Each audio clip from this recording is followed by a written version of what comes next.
সম্মানিত দিনী ভাই বোনেরা, আসসালামু আলাইকুম। আমি আপনাদের সামনে এমন একটি ভিডিও নিয়ে এসেছি, এমন একটি আমল নিয়ে এসেছি।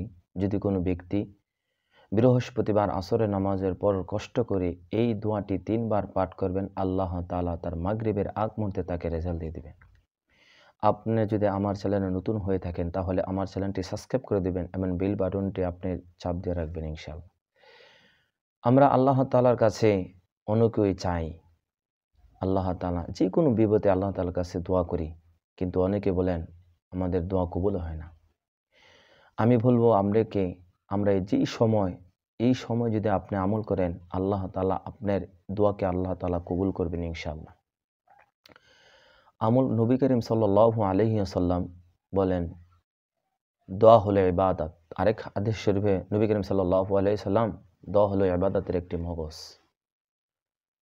আমরা দোয়ার মতো দোয়া করতে জানি না, যে দোয়ার যে সময় আল্লাহ তাআলা বলেছেন, নবী করিম সাল্লাল্লাহু আলাইহি ওয়াসাল্লাম, দোয়া সময়ের নির্দিষ্ট কোনো সময় আছে। যদি কোনো ব্যক্তি নির্দিষ্ট সময়ের ভাবে এই দোয়াটি পাঠ করবে, আল্লাহ তাআলা নিশ্চয়ই তার দোয়াকে আল্লাহ তাআলা কবুল করবেন।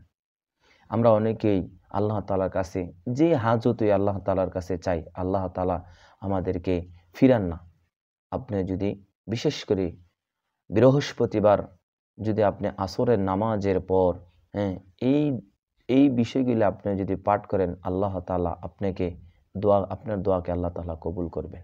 নবী করিম সাল্লাল্লাহু আলাইহি সাল্লাম এর কাছে একটি লোক গিয়ে জিজ্ঞাসা করলেন, ইয়া নবী করিম সাল্লাল্লাহু আলাইহি সাল্লাম, দোয়া কখন কবুল হয়? নবী করিম সাল্লাল্লাহু আলাইহি সাল্লাম বললেন, ফরজ নামাজের পর এবং শেষ রাতের পর। যদি কোনো ব্যক্তি শেষ রাতের পর দুরূদ শরীফ, ইস্তেগফার, সূরা ফাতিহা, সূরা ইখলাস এবং ইউনুস যদি কোনো ব্যক্তি এইগুলো পাঠ করে আল্লাহ তাআলার কাছে যদি দোয়া করে, আল্লাহ তাআলা তার দোয়া কবুল করবে ইনশাআল্লাহ। বিশেষ করে আপনাদের সামনে এই আল্লাহ তাআলার যে সিফতি নাম, এই সিফতি নামটি যদি আপনি ৩ বার পাঠ করেন, আল্লাহ তাআলা আপনাকে ধন সম্পদ এবং টাকাওয়ালা বানিয়ে দিবেন।